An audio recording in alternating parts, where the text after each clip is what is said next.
أعوذ بالله من الشيطان الرجيم. بسم الله الرحمن الرحيم. Assalamualaikum warahmatullahi wabarakatuh.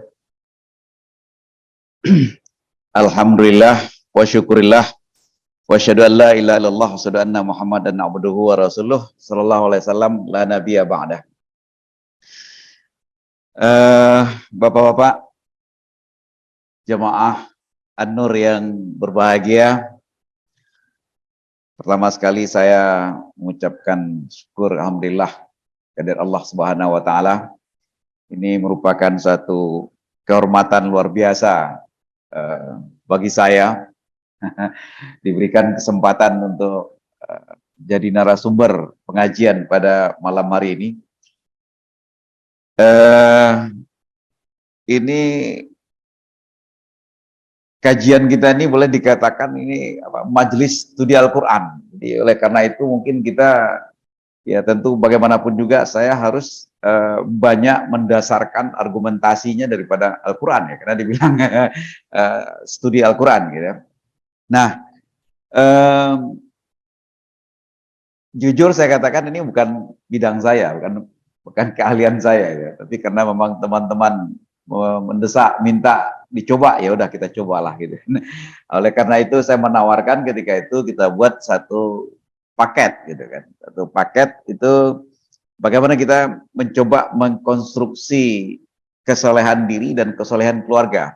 Jadi betul-betul membangun kepribadian kita, membangun personal kita, dan membangun keluarga kita menjadi keluarga yang soleh. Nah, bagaimana caranya? Dan kita diminta untuk lebih operasional gitu kan, lebih implementatif gitu kan. Jadi bukan pada dataran-dataran konsep idea gitu ya. Tapi bagaimanapun juga tentu kita nggak bisa lepas ya dari konsep idea itu gitu kan. Nah, jadi topik serial ini itu akan kita coba dalam 4 seri gitu kan. Dalam 4 seri yang sudah di-share oleh teman-teman, ini adalah untuk yang pertama. Nah, untuk yang seri pertama ini di samping saya menjelaskan dulu konstruksi secara utuhnya, logikanya, kemudian baru nanti setiap pertemuan itu dari step ke stepnya gitu, dan tiketnya tidak akan lepas dari kerangka konsepnya itu gitu kan. Dimana di serial pertama ini kita ambil satu topiknya itu, subtopiknya itu ridha terhadap ketetapan Allah gitu. Ridha terhadap ketetapan Allah. Tujuan serial topik kita ini itu memang menciptakan hidup saling ridha dengan Allah Subhanahu wa taala, meraih kebahagiaan akhirat dan surga Allah Subhanahu wa taala. Nah, karena memang kita mengkonstruksi kesolehan diri, namanya mengkonstruksi itu tentu kita harus paham gitu kan, harus memiliki apa yang mau kita konstruksi gitu kan. Kemudian unsur-unsurnya itu apa? Namanya membuat sesuatu. Kalau kita bikin kue ya harus jelas kue apa gitu kan. Dan unsurnya apa? Kalau kita bikin rumah ya harus jelas rumah model apa yang mau kita buat gitu kan. Nah, dari situ kita muncul di awal ini kita coba dulu bagaimana kita membuat atau memahami dengan baik itu indikator-indikator kesolehan itu gitu kan. Siapa? Apakah kita ini orang soleh apa enggak ya? Siapa yang disebut dengan orang soleh itu? Itu satu dulu. Kalau kita nggak tahu siapa itu orang soleh, mana mungkin kita mau jadi orang soleh gitu. Kalau kita ingin jadi insinyur kan kita tahu insinyur itu apa, itu kompetensi seorang insinyur apa, gitu. Kalau kita ingin jadi dokter, dokter itu apa, pekerjaannya apa, kompetensi seorang dokter itu apa, terus jelas. Nggak mungkin kita nggak tahu kompetensinya kita pengen jadi dokter, gitu. Nggak mungkin gitu kan. Nah sekarang ketika kita ingin jadi seorang orang soleh, kita harus tahu ya, indikator orang soleh itu seperti apa. Baik, kita mulai dari sini. Kalau secara umum, pemahaman umum, secara bahasa itu, soleh itu sebenarnya isim fa'il itu kan, itu boleh dikatakan subjek atau aktor ya. Yang berasal dari kata soluha yasluhu solahan, artinya orang yang bertindak baik, orang yang berperilaku baik, orang yang selalu bertingkah lakunya itu baik. Di mana orang yang bertingkah laku baik ini adalah dia bertindak itu tidak pernah merusak. tidak akan pernah merusak tindakannya. Baik merusak secara fisik maupun merusak secara non fisik, baik itu sosial maupun sosial. Mungkin tidak merusak fisik, tapi merusak perasaan orang gitu kan. Mungkin tidak merusak fisik apa-apa gitu kan, tapi merusak sistem sosial. Nah ini ya, nggak mungkin orang ini dianggap sebagai orang soleh. Atau mungkin orang yang bertindak, seorang aktor yang bertindak secara patut itu pada tempatnya. Nah ini mungkin pemahaman umum yang selama ini kita anggap sebagai orang soleh ya kayak gitu, umum lah. Nah sekarang baru kita lihat, kalau menurut Al-Quran, indikatornya apa? Nah ini kalau kita lihat di dalam surat Ali Imran ayat 113 dan 114, ya, saya ambil yang ujungnya itu. Yatluna ayatillah ana al-lail wa hum yasjudun. Ya.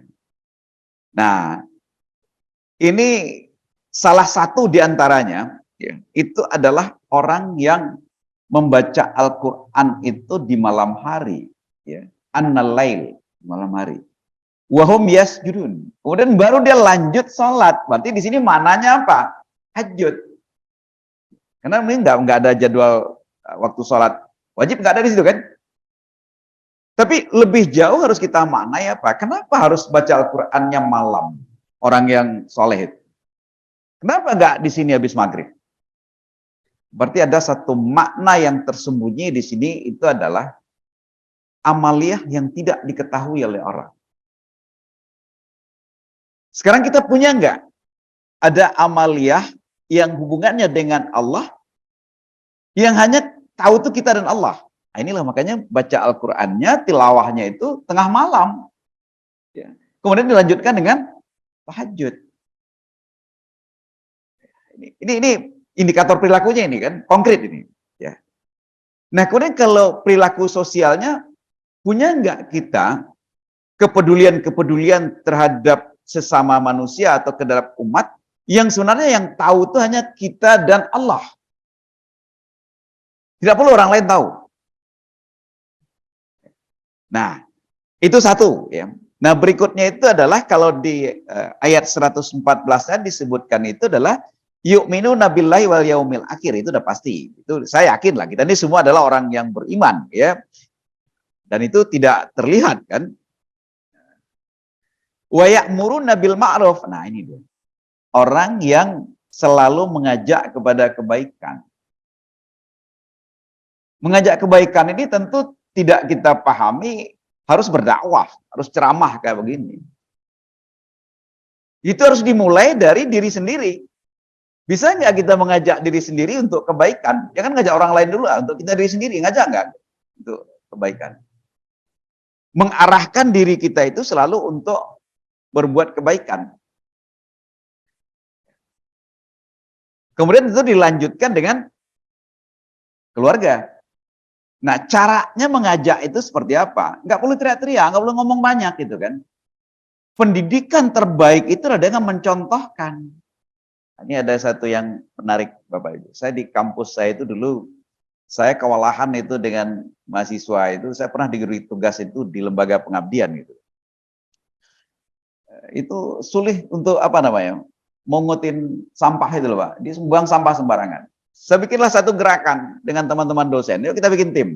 Kita sengaja jalan di waktu-waktu tertentu, itu sampah yang ada itu, ya kita pungutin di depan mahasiswa yang buang tadi, kita yang buang ke tong sampah. Gitu. Lama-lama mahasiswanya malu sendiri. Ya. Ini artinya apa?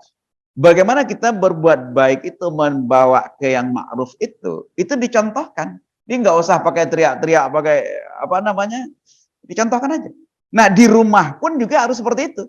Bagaimana kita mengajak anak kita, istri kita, keluarga kita kepada yang baik, contohkan dulu. Bagaimana contohkannya gitu. Kita mau ngajak anak kita baca Al-Quran setiap habis maghrib, jangan disuruh. Kitanya yang baca. Habis sholat maghrib, doa segala macam, zikir, baca Quran. Ikutin terus dulu, biarin aja anak kita nonton.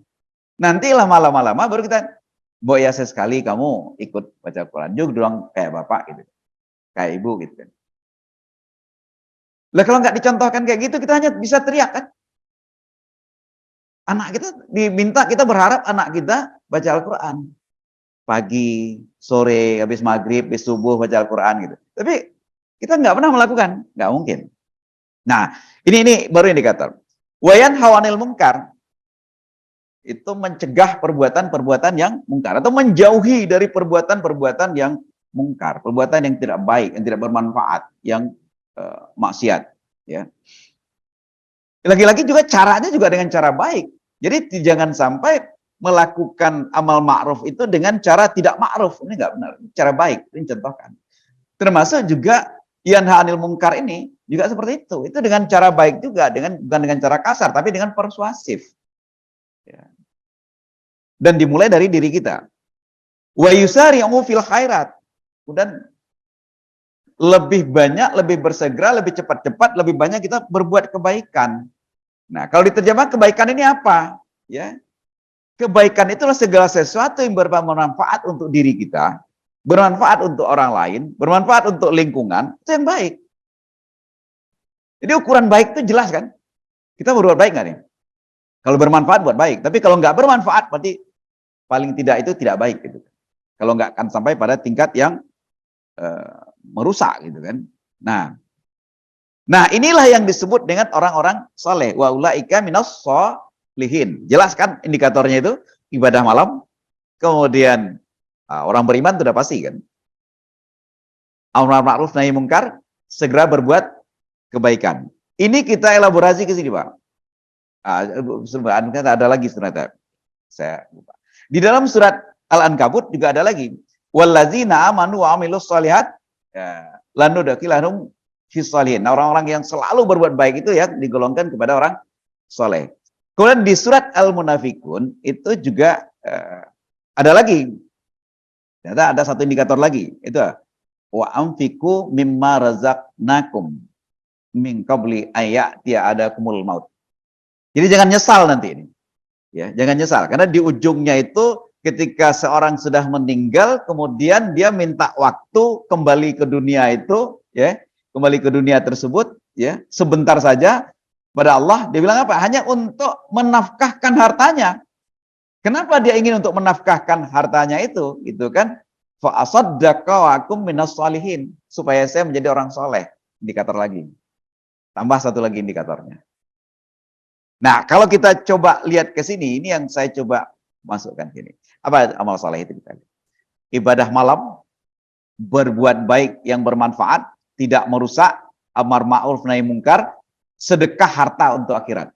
Ini amal solehnya ini, ya, di perbuatan baik itu. Kenapa kita harus berbuat seperti ini? Itu kan gunanya itu apa? Untuk meraih ridha Allah, bukan untuk apa-apa. Meraih ridha Allah. Kenapa meraih ridha Allah? Ridha Allah inilah sebagai kunci sebenarnya. Kita mau berbuat baik kayak gimana juga, kalau Allah nggak ridha, percuma. Karena kunci surga itu ada pada ridha Allah. Radhiyallahu anhum wa radu anhu. Allah ridha kepada kita, kita ridha kepada Allah. Inilah kuncinya. Hanya orang yang ridha Allah lah yang masuk ke dalam surga. Nah,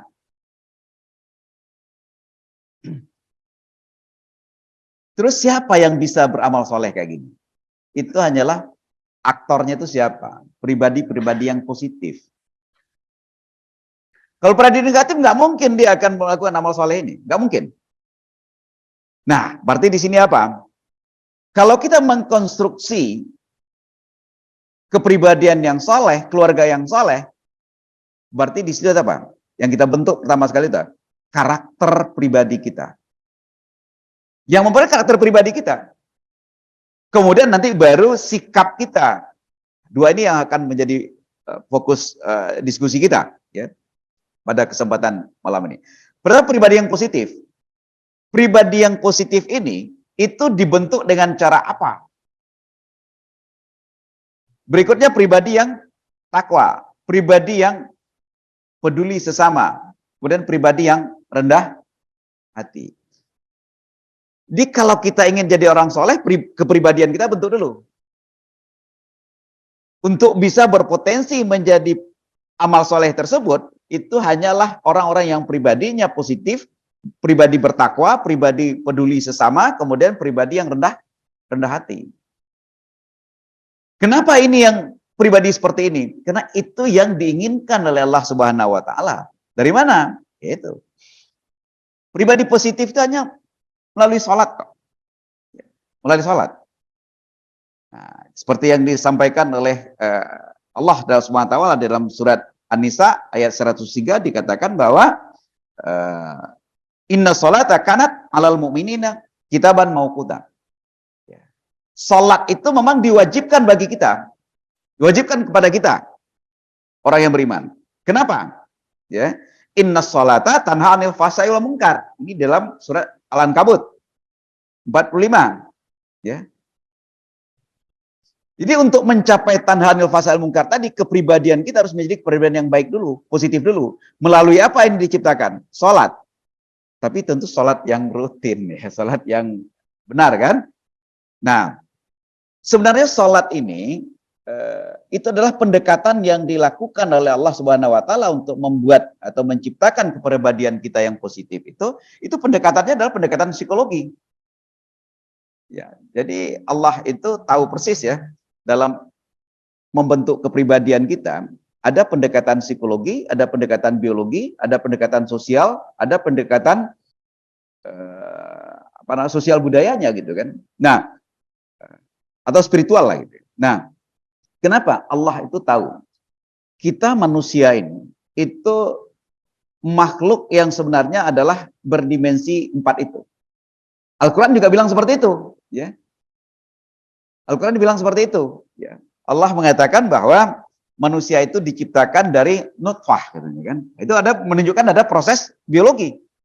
Berarti manusia hidup.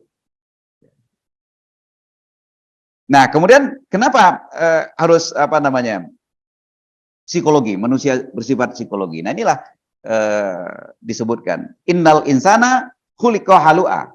Manusia itu diciptakan bersifat keluh kesah, bersifat mengeluh. Berarti ada unsur di sini adalah unsur perasaan, unsur psikologi. Nah, salat ini juga kepentingannya di situ. Izamas sahusyarru jazua. Apabila dia ditimpa kesusahan, dia berkeluh kesah.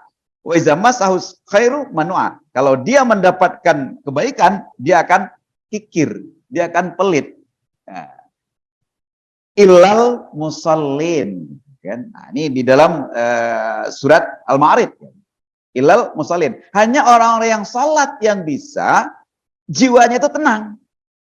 Jadi kalau disebutkan tadi innal insana khuliqal halu'a gitu kan, yang selalu berkeluh kesah, illal musallin. Berarti di sini menunjukkan bahwa salat itu adalah satu ibadah pendekatan psikologis untuk membentuk kepribadian positif. Untuk membentuk kepribadian positif. Ya. Nah, kemudian membentuk kepribadian takwa jelas. Ini bulan puasa kemarin kita habis-habisan kita kan, ya. Itu melalui puasa. Ya ayyuhallazina amanu kutiba alaikumusiyam kama kutiba alal ladzina min qablikum la'allakum tattaqun. Pendekatannya apa? Biologis. Kan fisik kita yang digenjot, gitu kan? Asupan nutrisi kita yang dikurangi gitu kan untuk mengendalikan hawa nafsu kita. Pendekatannya biologi supaya kita menjadi orang yang bertakwa. Nah, kalau pribadi yang sesama itu apa? Itu di dalam melalui zakat. Itu di dalam surat At-Taubah dan ayat 60 dan 103 itu disebutkan khuz min amwalihim shadaqatan tutahhiruhum wa tuzakkihim biha. Ambillah zakat dari orang itu untuk membersihkan dirinya. Ini sekedar kita pahami. Haji juga sama dengan demikian. Semua ini ibadah tersebut, ini coba kita pahami kenapa kita harus beribadah. Kenapa selama ini kita harus sholat, puasa, zakat, haji gitu kan? Itu untuk membentuk kepribadian kita. Kepribadian yang berpotensi untuk menjadi orang soleh. Yang ujungnya itu kita menjadi orang yang suka ibadah malam, berbuat baik, ya, tidak merusak, selalu amar ma'ruf nahi mungkar, tidak pelit, selalu bersedekah gitu. Itu semua itu baru bisa berhasil kalau imannya kuat, dasarnya bagus. Jadi kalau ibadah itu tidak didasari oleh keimanan yang kuat, gitu kan, nggak mungkin sampai ke situ.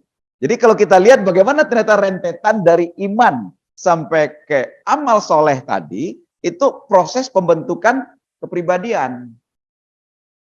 Nah inilah ibadah yang selama ini kita lakukan secara rutin, itu adalah suatu proses membentuk kepribadian kita agar kita menjadi orang soleh. Cukupkah dengan cara seperti itu? Belum. Belum. Apalagi? Nah, ini konstruksinya begini. Ya, ini kerangka konsep operasionalnya yang kita buat. Tadi itu kan bicara kepribadian ya. Di luar itu perbuatan baik dan amal soleh tersebut nggak bisa lepas dari niat. Motivasi. Dorongan dari internal dalam diri kita.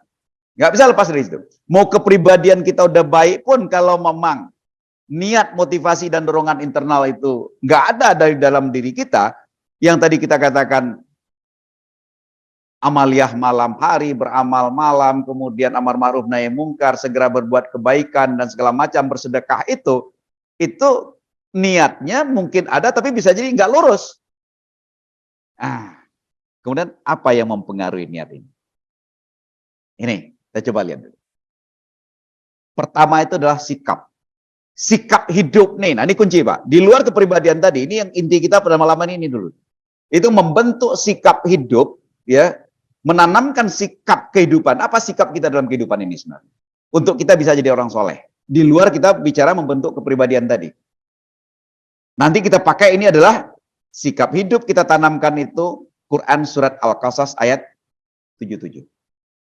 Bagaimana kita memahami, ya, berdasarkan keimanan kita, pengetahuan kita, pemahaman kita sebagai seorang aktor yang harus memiliki sikap kehidupan kita. Nah, ini saya agak loncat ya dari sini. Saya lebih banyak membahas ke sini dulu. Nanti kita balik dulu ke sini, nggak apa-apa. Tapi kalau mau dilanjut juga nggak apa-apa. Ini berikutnya yang menentukan itu adalah figur acuan, teman diskusi. Siapa figur acuan kita? Kalau dalam teori disebut dengan apa? Makna subjektifnya itu. Norma subjektif maksudnya. Norma subjektifnya itu siapa? Kita ngacunya siapa? Walaupun kita sudah punya sikap, ya, tapi acuan kita siapa? Dia ikut-ikut mempengaruhi itu. Ya. Nah, ini juga iman, pengetahuan, pemahaman dari figur itu seperti apa? Ulama seperti apa yang kita jadikan acuan? Konkretnya kayak gitu. Nah, berikutnya apa lagi? Ada disebut dengan persepsi kontrol perilaku.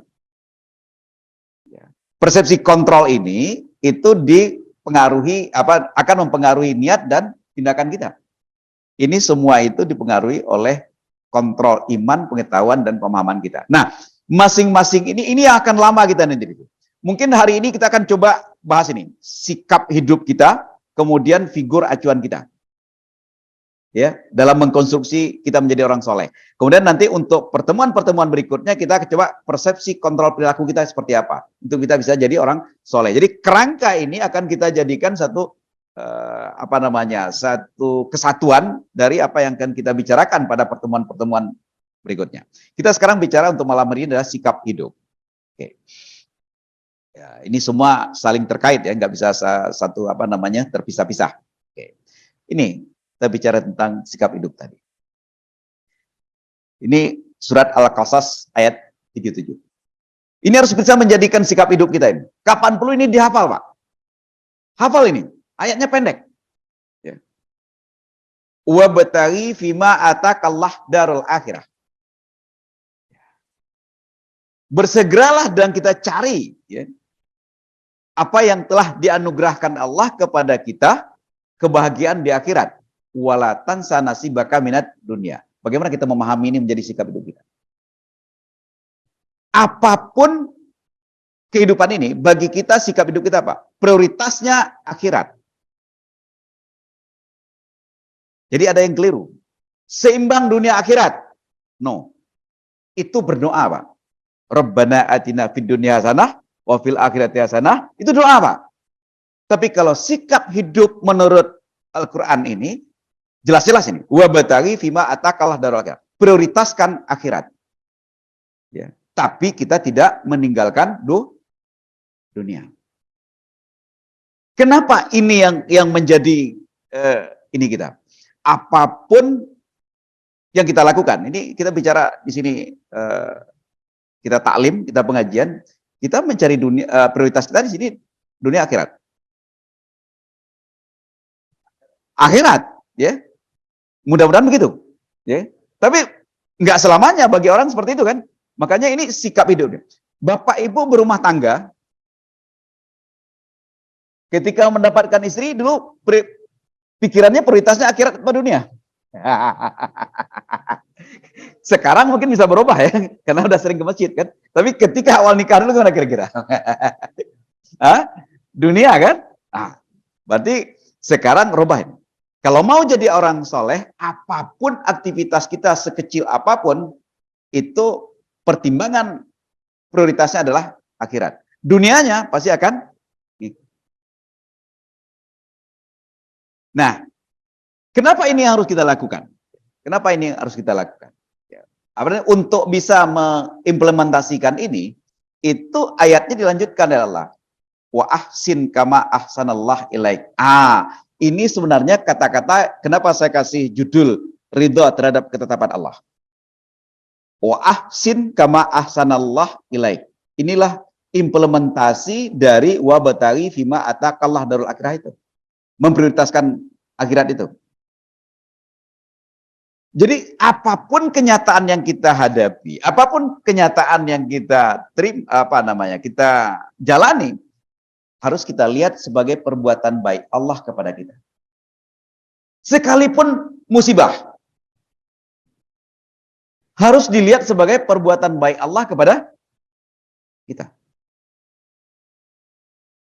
Sehingga Allah menuntut kita itu adalah berbuat baik seperti Allah berbuat baik pada kita. Jadi kalau umpamanya kita sakit, kita harus melihat ini Allah berbuat baik kepada saya. Orang yang bisa melihat seperti ini, dia akan menjadi perbuatan baiknya kepada Allah, dia akan istighfar. Sehingga dalam satu hadis dikatakan apa? Sakit itu juga dikatakan untuk mengurangi dosa. Lah kalau sakitnya digrundelin, pengurangin dosa. Ya Allah, ini kok apa? Salah apa? Saya kok dapat penyakit kayak begini sih? Saya pikir tidak demikian. Itu berarti tidak menerima kan? Tidak melihat bahwa kita diberikan musibah, sakit sebagai perbuatan baik Allah kepada kita.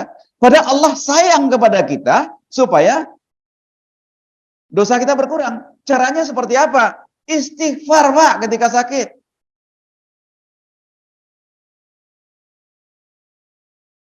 Jadi orang kalau sakit nih, Pak Isan kalau ngadapin pasien kan macam-macam dia nih.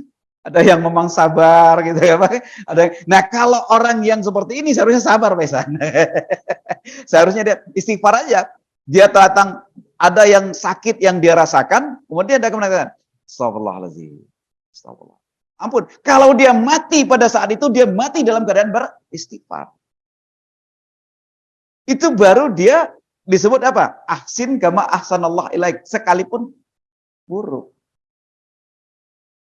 Nah, inilah kuncinya yang saya katakan. Kita harus ridha menerima ketetapan Allah itu.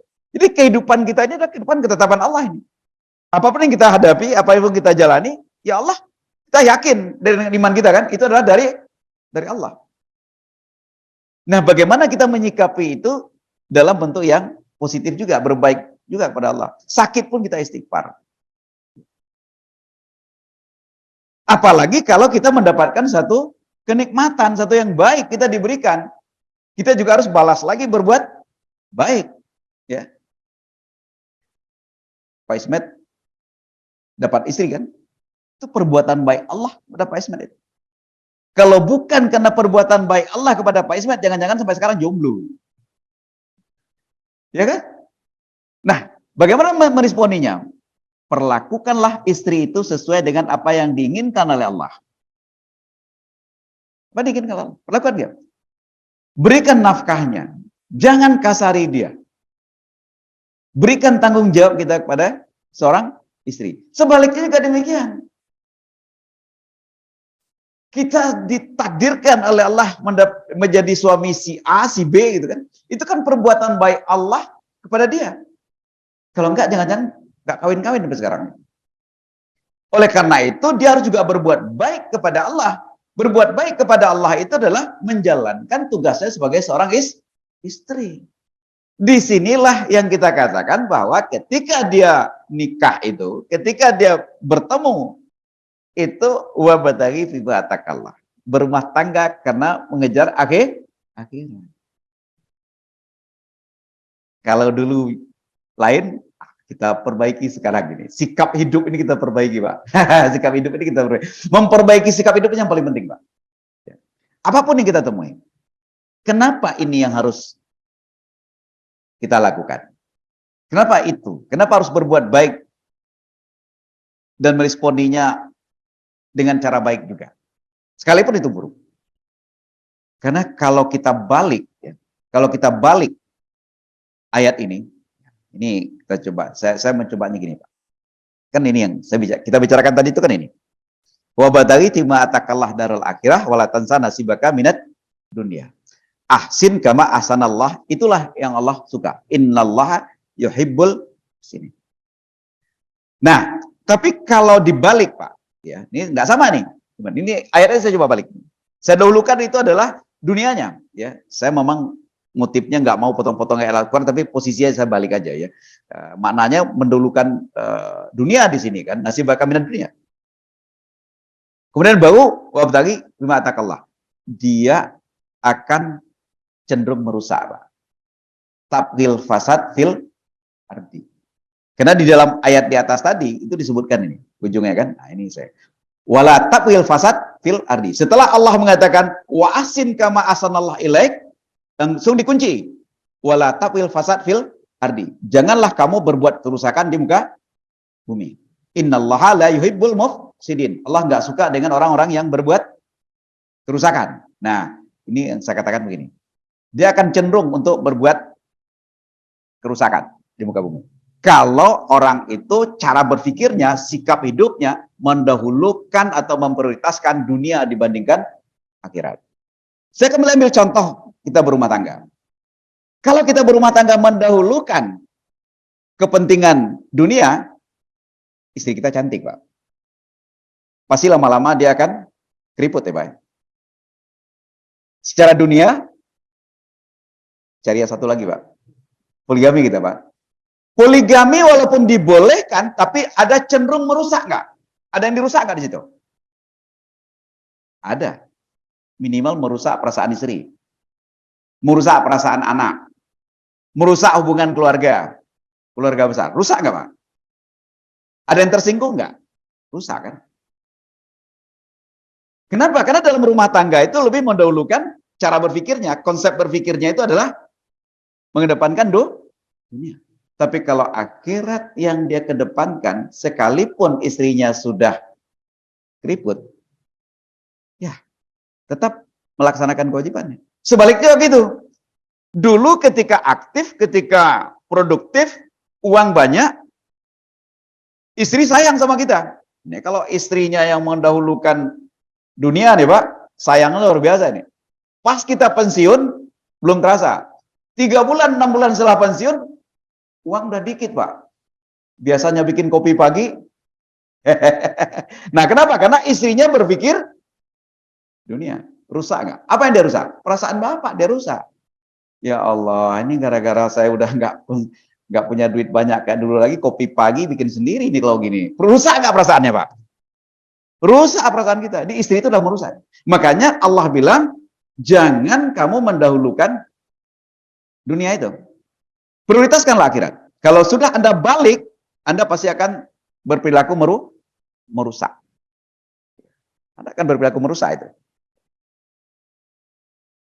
Nah, orang yang berperilaku merusak ini, apa mungkin jadi orang soleh, Pak? Nah, disinilah, ya, karena innallaha la yuhibbul mufsidin, kan? Orang nggak suka Allah merusak. Nah, Bapak Ibu yang berbahagia, di sini kita mencoba berpikir berikutnya. Kenapa orang-orang yang merusak dunia ini selalu berpikir dunia. Kan kita lihat Pak, fakta yang lebih luas. Orang korupsi itu orang kaya, orang miskin Pak. Orang koruptor itu kira-kira orang kaya, orang miskin Pak. Hah? Orang kaya, nggak ada orang miskin yang korupsi Pak. Kenapa? Karena pikirannya hanya dunia, bahkan sampai dia mati 7 turunan dia pikirin hartanya kan? Apa yang dipikirin? Prioritasnya dunia kan? Dia rusaklah sistem negara ini Pak. Dia rusaklah sistem di kantor Pak. Dia rusak semuanya Pak. Coba kita evaluasi, nanti kita diskusi pertanyakan. Apapun kalau sudah dunia yang kita dahulukan, akhiratnya kita balik, pasti cenderung merusak. Nah, sikap hidup inilah yang harus kita tanamkan dan kita pakai terus. Nah, ini saya katakan apa? Ini kalau kita nggak hafal ayat ini, saya minta dihafal ayat ini, Pak. Saya diingat terus. Wa batari fima atakallah darul akhirah walatan sanasi baka minat dunia. Apapun yang kita hadapi, apapun yang kita temui dalam kehidupan sehari-hari kita, ingat, ini adalah kepentingan akhirat. Saya yang lebih penting, pertimbangan akhiratnya lebih duluan, baru urusan dunia belakangan. Kalau dibalik, pasti akan terjadi cenderung merusak. Kalau cenderung merusak, mungkin nggak Bapak jadi orang soleh. Karena sudah disebutkan tadi kan, ciri-ciri orang soleh itu adalah dia tidak berbuat yang merusak. Dia terlalu berbuat yang bermanfaat. Nah, ini di dalam surat lain disebutkan ya, terutama di dalam surat Al-Anbiya ya. Annal arda yarisuha ibadiyas sholihin. Bumi ini ya disebutkan innal arda yarisuha ibadiyas sholihun. Itu hanya akan diwariskan kepada orang-orang soleh, Pak, dunia ini. Jadi kalau dunia ini sudah diwariskan, sudah diterima, terkendalikan oleh orang-orang tidak soleh, kacau, rusak dunia ini, Pak. Jadi kalau pada kesempatan malam hari ini, yang benar-benar yang saya katakan ridha, menerima ketetapan Allah itu adalah bagaimana kita melihat setiap kejadian yang kita alami dalam kehidupan ini, harus kita mantapkan dalam pikiran kita, ini adalah perbuatan baik Allah kepada saya. Apapun. Dan ini harus saya balas dengan perbuatan baik lagi. Caranya seperti apa? Kayak tadi itu. Musibah pun harus kita balas dengan perbuatan baik seperti yang ditunjukkan atau diajarkan oleh Allah. Apalagi yang benar, yang baik. Ini kan sikap ini penting, Pak. Jadi kalau tadi kepribadian kita bagus, kepribadian positif, kepribadian takwa, kepribadian rendah hati, apa segala macam. Itu kalau niatnya ya tidak terbentuk dengan baik, ya bisa melenceng dia, Pak. Bisa menurut kita udah soleh, tapi ternyata bukan. Nah, disinilah kita mengkonstruksi diri kita menjadi orang soleh di sini. Yang paling penting di samping membentuk kepribadian melalui ibadah tadi, itu adalah membentuk sikap hidup kita. Ini paling penting dulu, Pak. Ini dasar betul. Apa sikap hidup yang harus kita pegang? Memprioritaskan akhirat di samping dunia. Bukan menghilangkan dunia, enggak. Jangan coba-coba balik. Kalau coba-coba balik berarti kita menantang ayat Al-Quran. Kita menantang Al-Qasas 77 itu. Ujung-ujungnya akan terjadi kita akan cenderung menjadi orang perusak. Rajin sholat, Pak, rajin puasa, segala macam. Sikap hidup nggak benar. Kita merasa orang soleh aja, Pak. Sholat tiap hari banyak, bahkan segala macam ya, indikator. Tapi ternyata apa? Sikap hidupnya salah, kemudian niat yang salah, kemudian kita nggak menyadari dalam kehidupan sehari-hari kita, kehidupan rumah tangga, kehidupan kantor, kehidupan bermasyarakat, kita cenderung merusak hubungan tetangga, merusak hubungan dengan keluarga yang lain, baik fisik maupun ini. Jadi kalau orang tanya kenapa sih seperti hutan kita rusak, segala macam kita rusak, itu kenapa, Pak? Orang cari duit kan, Pak ya? Kalau nggak cari duit nggak mungkin rusak, itu, Pak. Cari duit kenapa, Pak? Karena dunia kan. Coba kalau dia mengelola hutan, mengelola sumber daya alam itu adalah untuk kepentingan akhirat yang dia pikirkan, nggak akan rusak dia, Pak. Karena dia nggak cari, dia pasti pikirkan orang sekitar situ, akibat yang lain, resikonya dia pikirkan itu. Kenapa? Nah, karena memang itu yang terjadi, itulah merusak. Jadi kalau mau jadi orang soleh, kunci pada malam hari ini, poin kita pada malam hari ini adalah sikap hidup itu menjadi penting, Pak. Kalau ini enggak ini yang selama ini kita abaikan. Kalau sholat, puasa, segala macam, udah, itu pembentukan kepribadian sudah selesai. Tapi ini yang belum nih, Pak. Ya. Membuat atau menanamkan atau menciptakan satu sikap hidup dalam hidup. Apa sih sikap hidup kita sebagai seorang muslim mukmin? Ya ini. Kalau dalam Al-Quran seharusnya gini. Kalau tidak, kita akan cenderung merusak terus, Pak, walaupun kita rajin sholat. Nah, itu satu. Kemudian, cukupkah dengan sikap itu tadi? Kalau dalam konsep yang kita pakai tadi, belum. Pasti ada pengaruh yang lain. Siapa pengaruhnya itu, Pak? Itu adalah teman, tokoh panutan. Ya, kita pasti akan mengatakan semua panutan kita adalah Rasulullah. Tapi apa betul kita manut atau pedomani Rasulullah? Kadang-kadang kan kita nggak ketemu kan? Susah kan? Berarti melalui ulama. Nah, ulama yang mana nih? Kalau ulama yang cenderung kepada keduniaan, keulamaannya untuk berpolitik, udahlah Pak, jangan dijadikan itu panutan, Pak. Sesat kita, Pak. Rusak sikap hidup kita tadi, Pak. Hanya karena banyak pengikutnya segala macam, tapi ternyata cenderungnya politik. Atau cenderung ujung-ujungnya ngumpulin uang gitu kan. Uang yang terkumpul untuk kepentingan kelompok tertentu atau pribadi tertentu. Nah, ulama kayak gini jangan, Pak. Itu ulama yang sikap hidupnya kepentingan dunia, tapi berbungkus dakwah, berbungkus taklim, berbungkus segala macam gitu kan. Ini yang berbahaya, Pak. Dia memberikan pendapat, dia memberikan wejangan, itu lebih cenderung untuk kepentingan politik gitu, kepentingan dunia yang lain, kepentingan ekonomi dan lain-lain gitu kan, yang dunia. Nah, kayak gini harus hati-hati kita. Mencari panutan. Siapa? Ulama mana? Karena ini pengaruh ini. Bagaimana kita mau jadi orang soleh gitu kan? Yang panutan kita itu adalah orang yang tidak soleh. Nah, di sini di dalam surat Az-Zukhruf 67 dikatakan,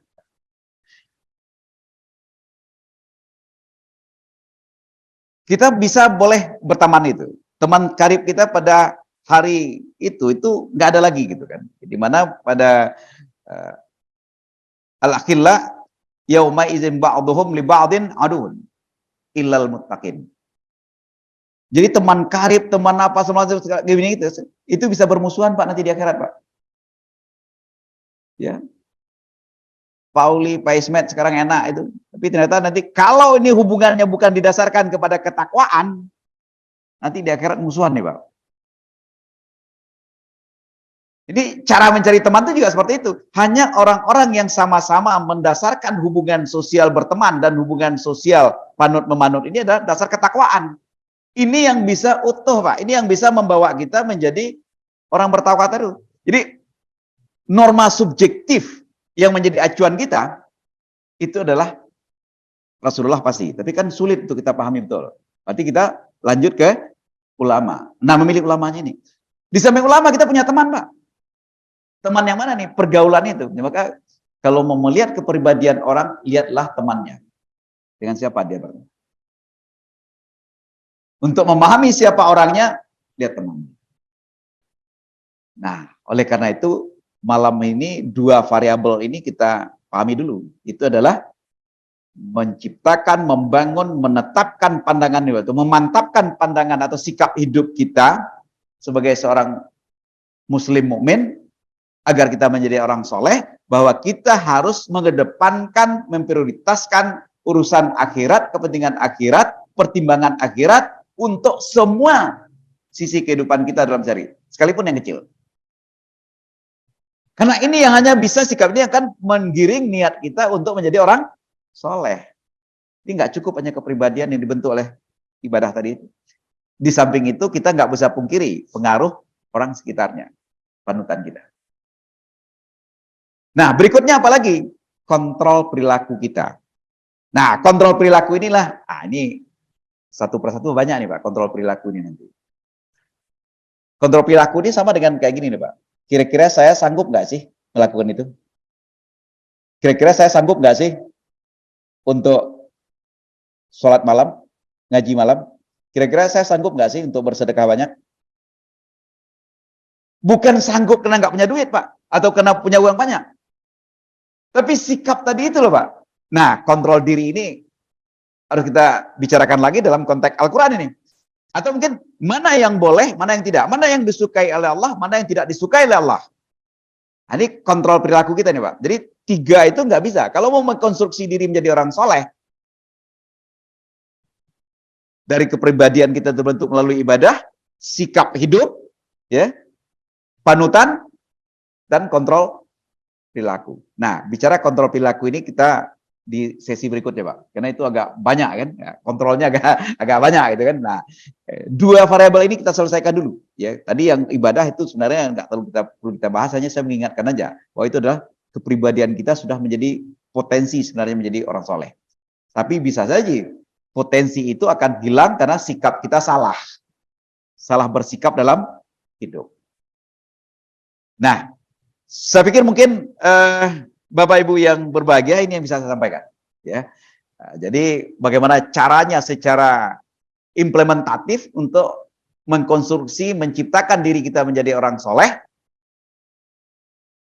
kita mengacu kepada Al-Quran. Apa yang harus kita lakukan setelah ini? Keluar dari sini yang kita lakukan apa? Mantapkan sikap hidup kita sesuai dengan Al-Qasas 7.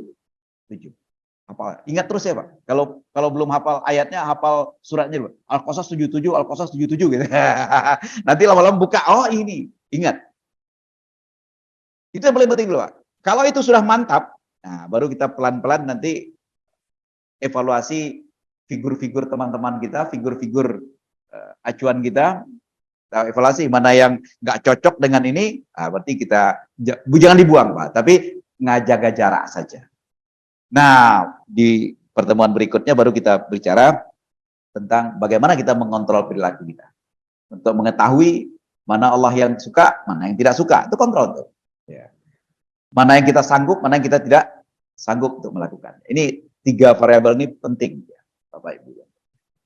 Ya, saya pikir mungkin itu Bapak Ibu yang bisa saya sampaikan dan saya berikan pada kesempatan hari ini. Mungkin kita buka dengan diskusi, Pak ya. Kalau saya sanggup jawab nanti alhamdulillah, tapi kalau enggak nanti kan Bapak-bapak juga kita saling sharing aja, Pak. Mungkin setelah saya mungkin jawaban saya tidak mengena atau tidak pas, ya mungkin ada yang bisa menambahkan gitu kan jawaban saya. Sini juga ada Pak Juanda, ini doktor ekonomi Islam, Pak. Ya. Kadang-kadang Bapak nggak tahu ya. Kenapa? Oh gitu, yang online bisa, Pak. Oh iya. Bapak Ibu yang berbahagia yang online ya. Ini ada Pak Ahmad Yani. Ini Ahmad Yani ini kan Ustadz Ahmad Yani, jangan-jangan ini kan. Karena dia nggak pakai, dia mau lihat ini. Ada Pak Edi, ada Pak Tar, ada Pak. Oh ini Pak Hari adanya kan, Pak Harda ini. Pak Harda, apa kabar Pak Harda di rumah? Oke, baik Bapak Ibu. Baik Pak. Gimana Pak Harda? Alhamdulillah baik. Baik, terima kasih. Silakan mungkin Bapak Ibu yang di rumah atau mungkin yang di masjid, ya silakan kalau ada diskusi, silakan Bapak Ibu.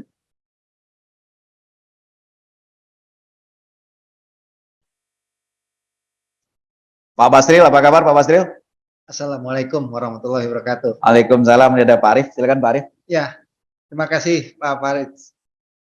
Saya tadi yang Bapak omongin sebetulnya kalau kita memahami sholat kita ya, selama ini ya, mulai kita dari berdiri sampai kita sujud sampai tahiyat akhir.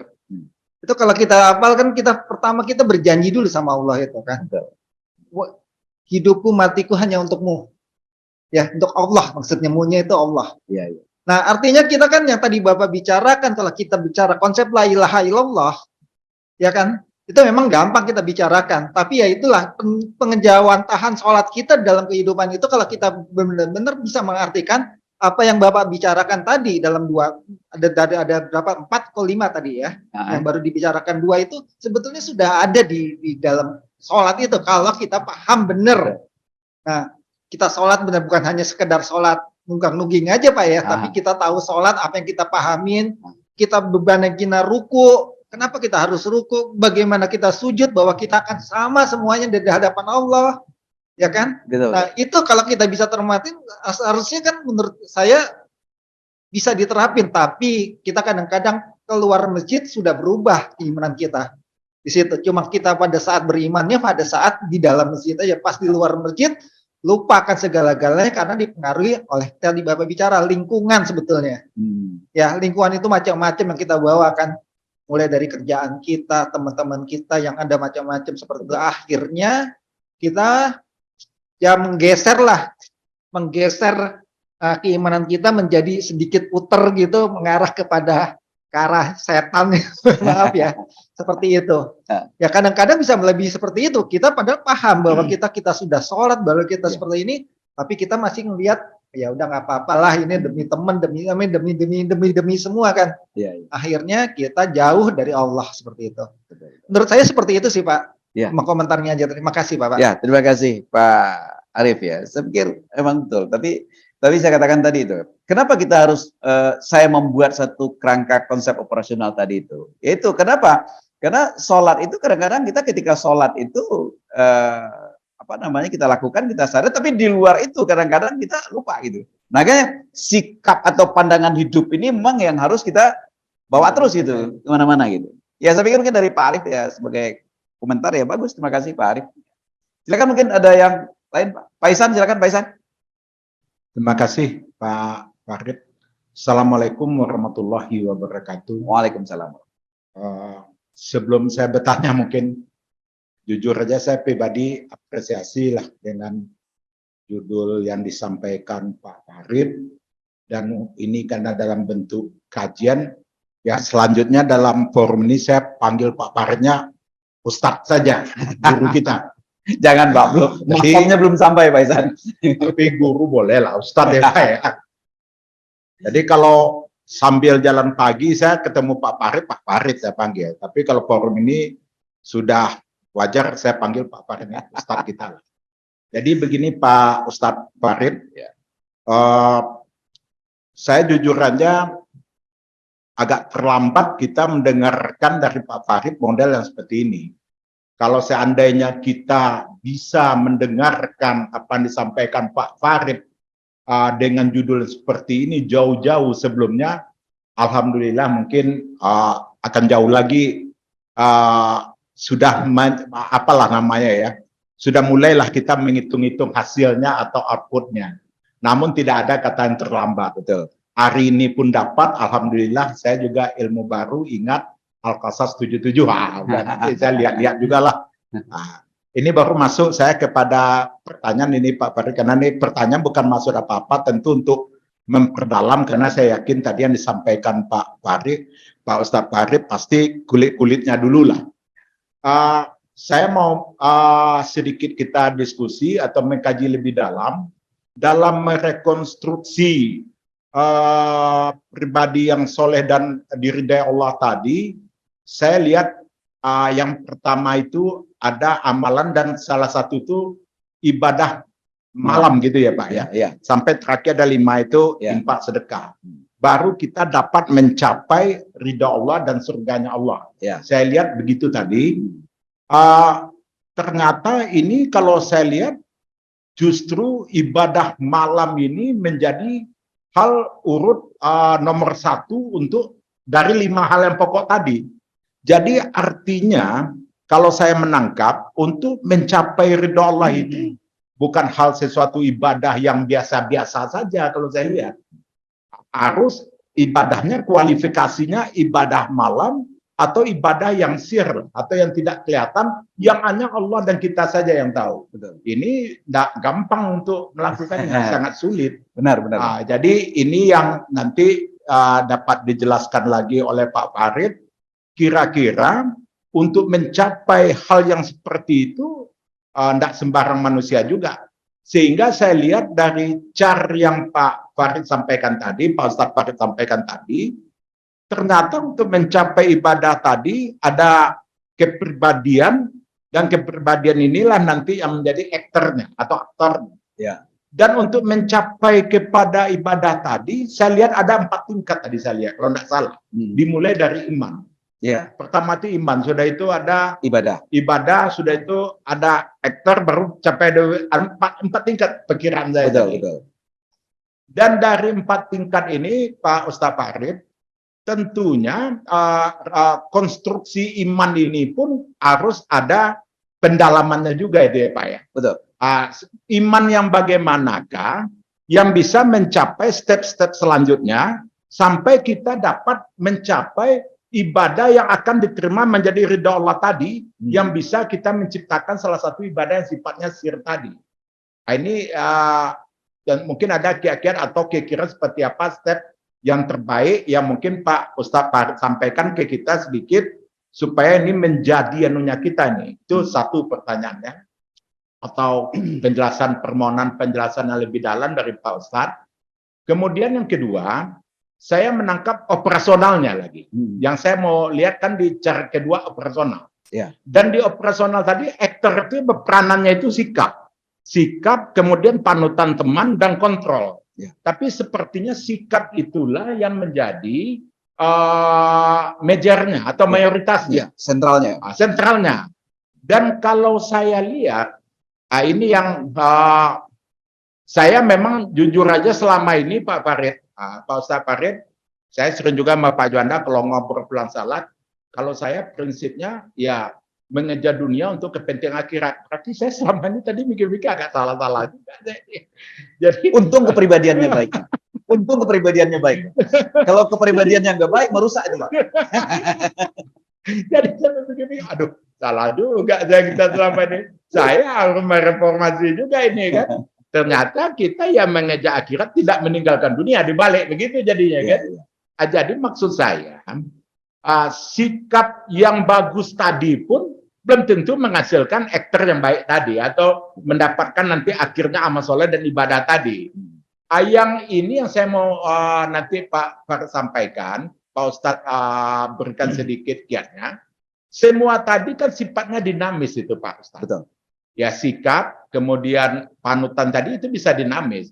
Mungkin suatu saat kita ada periode berteman dengan tanda kurung aja lah, preman lah, misalnya gitulah. Tapi semua itu akan dinamis sifatnya. Sehingga di sana ada fungsi, bukan ada ikhtiar kita, dan ada juga rahmat Allah yang membuat kita, settingan takdirnya juga membuatnya begitu. Mungkin ini juga Pak Ustadz bisa jelaskan juga ke kita sedikit, sehingga ada peluang semangat optimisme kita, bahwa kita yang mempunyai sikap hidup yang ya entah berantah atau dianggap kurang dengan teman yang ada, kita itu berpotensi untuk mencapai itu juga dengan baik, walaupun umur kita juga tidak terlalu panjang lagi. Ya model-model kita di sini yang ngumpul ya udah mau mendekati 60 kan. Jadi dengan umur kita yang begini, yang bersisa ini, bagaimana sikap hidup baik itu yang menuju kepada ridho Allah tadi. Karena Pak Ustadz tadi kan sampaikan juga, bahwa sikap hidup yang baik belum tentu memberikan hasil beramal ibadah yang baik dan ridho tadi. Jadi mungkin itu sedikit yang saya minta penjelasan agak sedikit detail dari Pak Ustadz Farid. Dan saya jujur senang sekali mengikuti, dan saya merasa saya pribadi ini kalau tahu saya judul begini walaupun bukan Pak Ustadz Farid menyampaikan ya alhamdulillah, tapi saya jujur nih ini baru pertama kali saya mendengar judul ini, dan ini disampaikan dalam bentuk akademis yang enak untuk didengar, dan mudah-mudahan ini bermanfaat bagi kita. Demikian Pak Ustadz, wabillahi taufiq wal hidayah. Assalamualaikum warahmatullahi wabarakatuh. Waalaikumsalam warahmatullahi wabarakatuh. Baik Pak Ihsan, ini pertanyaannya luar biasa ya. Begini, iman seperti apa yang harus kita bahas? Sebenarnya ya kita kembali kepada indikator iman aja Pak, dalam Al-Quran. Di antaranya itu, dalam indikator keimanan itu disebutkan kalau di dalam surat Al-Anfal ya, innamal mu'minuna alladzina idza dzukirallahu wajilat qulubuhum wa idza tuliyat alaihim ayatu zadathum imana. Ini ciri ini dulu nih. Ya. Kita bisa ngukur nih, ya. Sebenarnya kalau kita lihat orang yang beriman yang baik itu sebenarnya orang yang seperti apa? Kita bisa ukur diri kita. ketika dibacakan ayat Al-Quran, bergetar hatinya. Nah, ini pertanyaan, hati yang bergetar itu yang mana ini? Kalau bagi saya, memahaminya hati yang bergetar ini, Bapak Ibu semua ya, itu bukan hati yang ada di sini. Saya mencoba menganalogikannya tuh begini. Kalau nama bapak kita itu Abudin nama bapak kita, ini orang tua kita ini. Itu gimana adanya, Pak? Dalam memori otak kita ya, Pak. Kita lagi antri di terminal, lagi di mana apa segala macam. Datang orang membacakan Abudin. Kita yang dengar, Pak ya. Itu kontaknya kemana, Pak? Oke? Orang tua kita kan? Itu yang bergetar kan? Nah, sekarang ketika dibacakan ayat Allah kepada kita, yang bergetar itu mana? Bagaimana ada memori di dalam memori kita itu ada yang disebut dengan Allah itu. Itulah yang menurut seorang ahli neuroscience, ini Pak Faisal lebih paham daripada saya sebenarnya. Ada satu sel di dalam otak itu yang disebut sebagai God spot, titik Tuhan. Jadi ada satu sel sebenarnya yang di situ adalah menyimpan nama Tuhan. Jadi ketika nama Allah itu, memori tentang Allah itu semakin tumbuh selnya itu, semakin banyak selnya itu bertumbuh, kalau dibacakan ayat Al-Quran itu lebih banyak. Sehingga gelombang otaknya itu lebih didominasi oleh Allah tadi itu. Oleh memori Allah itu gitu kan. Bukan oleh memori yang lain. Makanya ketika orang baca Al-Quran tadi, ya, hatinya bergetar itu ada di situ. Sekarang kita coba lagi. Kenapa sih kok bisa? Bagaimana menumbuhkan? Menumbuhkan sel otak itu yang bersifat God spot tadi itu dengan cara apa, Pak? Baca ayat Al-Quran. Sering-sering baca Al-Quran, Pak. Lebih banyak baca Al-Quran, tilawah yang banyak. Kenapa? Ini saya ngajari ikan berenang nih, Pak. Jadi karena Pak Isan nanya ya Pak boleh, Pak. Maksudnya ikan berenang tuh Pak Isan ini kan dokter, Pak, lebih paham dari saya. Ketika kita baca ayat Al-Quran, Pak, sebenarnya ini ada jurnal penelitiannya sebenarnya. Itu kita selalu tarik nafas, Pak. Kemudian kita lepaskan pelan-pelan ya. Contohnya Bismillahirrahmanirrahim. Alif Lam Mim. Dzalikal kitabul la raiba fihi hudal lil muttaqin. Itu nafas kita lepasnya pelan-pelan tuh, Pak. Tapi sebelum kita tarik kan, ketika kita tarik nafas itu yang terjadi apa, Pak? Kita menghirup oksigen sebanyak-banyaknya, Pak. Semakin lama dia dilepaskan, semakin lama dia berinteraksi dengan alveolus kita, makanya saya bilang saya ngajarin ikan berenang nih, Pak. Semakin banyak oksigen yang ada di dalam terserap di paru-paru kita kan, Pak. Ketika banyak yang terserap di paru-paru kita oksigen tersebut, yang paling prioritas itu di dalam kebutuhan oksigen didistribusikan kemana dulu, Pak? Ke otak dulu, Pak. Jadi untuk pertumbuhan sel otak kita, Pak. Untuk memberi makan sel otak kita. Nah, karena memang tumbuhnya dari sel Allah tadi itu, disitulah tumbuhnya memori-memori sel otak kita tentang Allah itu muncul di situ, Pak. Kita sering banyak baca Al-Quran. Jadi orang yang banyak baca Al-Quran itu dia nggak akan pikun, gitu kata itu. Kenapa? Karena sel otaknya itu sering diberi makanan oksigen. Kemudian kalau udah selesai itu baru ke lambung, kan gitu Pak Isan ya. Oksigennya untuk lambung, kan gitu. Nah, inilah sebenarnya bagaimana caranya. Iman yang seperti orang yang banyak-banyaklah baca Al-Quran. Supaya imannya benar. Supaya otaknya itu bergetar. Kalau mendengar itu. Jadi ketika kita, tadi Pak Arif juga bilang, baca Alhamdulillahirrabbilalamin. Bergetar nggak dia, Pak? Kalau dia nggak bergetar, pikirannya kemana-mana, berarti ketika dia sholat itu kan imannya belum. Di sini ukurannya itu kan di situ. Ya? Nah, itu kalau kita lihat secara ini. Ini untuk ini bagaimana kita? Ya banyak baca Al-Quran aja. Ya. dan pahami Al-Quran itu dengan baik. Ini kan majelis yang luar biasa nih, majelis studi Al-Quran. Itu berarti kita ini adalah bagian dari untuk mengasah juga, gitu kan, menimbulkan apa? Paling tidak ini walaupun nggak memberi makan secara oksigen kayak tadi, tapi mengembalikan memori-memori kita tentang Allah itu di dalam otak kita dengan cara ngaji kayak ini. Saya jujur saya katakan Pak, ya, kenapa saya mau terima tawaran teman-teman begini? Ini saya katakan tadi kan bukan profesi saya, gitu. Saya ingin juga beribadah, Pak. Nanti beribadah itu dengan cara kayak gini saya akan semakin banyak untuk baca Al-Quran, ngaji Al-Quran, karena untuk bahan diskusi kita kan. Gitu. Jadi saya terdorong untuk itu, gitu kan. Itu manfaat buat saya, untuk diri saya. Jadi saya berpikir itu adalah, wah ini Allah memberi kesempatan kepada saya dengan niat, dengan kebaikan Allah disuruh saya, gitu kan. Saya sudah menghindar, Pak. Tanya Pak, ntar itu dipepetin terus, dikejar terus. Ya udah, berarti ini kebaikan Allah kepada saya ini. Udah jalanin aja. Gitu. Saya harus meresponi dengan baik juga. Gitu, Pak Ihsan. Nah, itu satu Pak Ihsan. Ya. Berikutnya lagi apa? Ya kita pelihara. Ya, pelihara sholatnya kan. Kekhusyuan sholat itu penting. Qad aflahal mu'minun. Ya, orang yang sholat itu, orang yang mukmin yang benar, yang akan beruntung, yang bagus itu adalah apa? Allazina fi sholatim sholatnya khusyuk, Pak. Balik dari cerita Pak Farid tadi kan. Wallazina hum anil lagwi mu'ridun. Enggak mau berbicara yang macam-macam. Nah, ini surat Al-Mu'minun 1-10 kan. Itulah, mungkin dilihat aja nanti Pak. Masalah ini ketika puasa kemarin sempat kita bahas juga itu kan. Nah, itu satu masalah iman yang pertanyaan Pak Ihsan. Yang kedua itu adalah pertanyaan apa namanya? Ini kan aktornya siapa, kan kita ya ketika sikap itu. Tapi apakah sikap itu dia akan dinamis? Inilah yang harus kita pertahankan, Pak. Sikap kita itu yang tidak boleh dinamis, Pak. Itu harus tidak boleh berubah. Ya.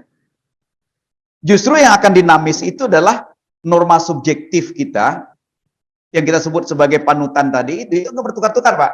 Jadi ketika dikontrol oleh apa namanya, oleh sikap kita akan menahan diri, kita akan apa namanya, menjadi filter gitu kan. Saya berteman dengan Pak Ihsan, kenal baru dengan Pak Ihsan segala macam ya, tapi karena saya sudah punya sikap hidup saya, wa bataghi fima atakallah darul akhirah tadi gitu kan. Saat kali pertemuan, 2 kali pertemuan saya lihat, Pak Ihsan ini agak materialistis ini. Dia agak orang enggak apa ya, pikirannya duit aja ini, pikirannya apa ini. Kalau kayak gini udahlah, saya cukup kenal biasa saja dengan beliau, nggak usah cara berpikir beliau, nggak usah saya adopsi deh ini. Ada beberapa cara berpikir nggak bisa saya pakai ini. Jadi yang dimaksud di situ adalah bagaimana kita mengadopsi gagasan-gagasan cara berpikir dia. Ini sebagai norma subjektif. Bukan berarti kita nggak boleh teman sama dia, Pak. Teman sih boleh-boleh saja. Seperti Pak Ihsan, kita bergaul dengan preman juga boleh lah. Ya, dengan siapa sih boleh-boleh saja, nggak ada salah. Kehidupan sosial kita harus seperti itu. Tapi kita jangan mengambil cara berpikir dia. Jangan kita terpengaruh oleh cara berpikir dia. Makanya tadi kita sebutkan adalah sebagai panutannya siapa. Kalau panutan itu kan berarti kita jadikan figur contoh gitu. Termasuk mengadopsi cara berpikir dia gitu kan. Nah, ini harus kita hati-hati. Oh, ini ustadz kayak gini nggak cocok nih Pak. Saya nggak nyambung, nggak suka saya. Tapi bukan berarti kita harus benci dengan dia, Pak. Bukan berarti kita kalau dia ngaji kita kabur, nggak. Ya nggak apa-apa kan. Teman, kita yang filter. Apa yang memfilter? Sikap hidup tadi, Pak. Sikap hidup itu. Makanya itu yang harus kita mantapkan itu malam ini, Pak. Dan itu dia bilang harus berkolaborasi dengan kepribadian yang dibentuk melalui ibadah tadi, Pak. Itu yang kita khawatirkan, kita udah capek ibadah, kepribadian kita udah terbentuk, tapi karena memang salah kita dalam menetapkan sikap hidup, suatu ketika kita bisa tergelincir. Itu kasus Pak Ihsan tadi menarik betul. Selama ini saya salah Pak, saya mengedepankan dunia gitu. Untung kepribadiannya baik Pak, karena rajin sholat, rajin ibadah Pak. Tapi kalau dibiarkan lama-lama sekali bisa tergelincir Pak. Inilah sebenarnya kalau kita lihat tadi. Kira-kira orang yang ini maaf ya, yang korupsi yang Islam segala, dia sholat nggak Pak? Banyak sholat, puasa nggak dia? Ibadah, hebat. Tapi kerja juga macam-macam Pak. Atau sebaliknya lagi, Ada nggak kira-kira figur-figur ustadz kita, nggak usah pakai sebut nama gitu, yang menyembunyikan istri, Pak? Ada juga kan? Kita baca di berita di segala macam kan, diam-diam punya istri lagi kan, kemudian lama-lama kebongkar. Itu kalau yang kayak gini sebenarnya seperti apa? Kepribadiannya udah baik itu, Pak. Cuman mungkin sikap hidupnya nggak pas, tergelincir dia. Jadi kita selama ini ibadah itu membentuk kepribadian kita, tapi kita tidak mengontrol sikap hidup kita. Nah, ini harus kolaborasi, Pak, dua-duanya. Supaya apa? Supaya kita tidak sia-sia membentuk kepribadian kita, Pak. Dua-duanya harus jalan, saling terkait. Nggak bisa satu-satu, nggak bisa gitu kan. Jadi sikap hidup saja kalau kepribadiannya buruk, nggak susah, Pak. Memang kepribadiannya sudah buruk, mau gimana lagi. Nah, makanya wajib sholat, wajib puasa, supaya terbentuk kepribadian yang positif, kepribadian yang takwa, yang peduli dan rendah hati. Itu penting, Pak, supaya dia berpotensi untuk beramal soleh. Nah, potensi amal soleh ini, beramal soleh ini kan tergantung niat, Pak. Nah, niat inilah yang ditentukan oleh sikap hidup tadi itu. Boleh orang sholat, Pak, boleh orang puasa, Pak, tapi kalau dia berpuasa karena kepentingan dunia gimana, Pak? Dia ke masjid untuk mendapatkan suara politik kan repot lagi urusannya, Pak. Nah, itu kan bakal ramai ini setelah ini ya, Pak. Ya. Mau ke masjid, mau ke santren kemana gitu kan, itu kan untuk menggalang suara. Kira-kira kayak gitu, apa yang terjadi sebenarnya itu kan? Itu kan bukan wabtaghi fima ataqallahu darul akhirah itu. Balik sama dia. Rusak nggak kira-kira, Pak? Suatu ketika. Potensi rusaknya besar, Pak. Terpilih kasih suara, kemudian udah duduk apa? Nggak peduli lagi, Pak. Akhirnya sakit hati pesantrennya, Pak. Sakit hati jemaah masjidnya, Pak. Dulu giliran apa datang ke sini, wah luar biasa. Sekarang udah duduk. Rusak nggak perasaan masyarakat, Pak? Rusak perasaan masyarakat, Pak, karena dia datang ke masjid kepentingan dunia, Pak. Mendulukan. Makanya Allah bilang, jangan dibalik, Pak. Ya. Dikunci di situ, jangan melakukan kerusakan. Padahal sebelumnya Allah nyuruh kita berbuat baik, kan? Tapi kok dikunci dengan jangan melakukan kerusakan? Karena makna jangan dibalik sikap tadi. Itu yang paling penting. Saya pikir gitu, Pak Paisan. Ya. Kalau membicarakan sedikit lagi, Pak. Apa itu, Pak?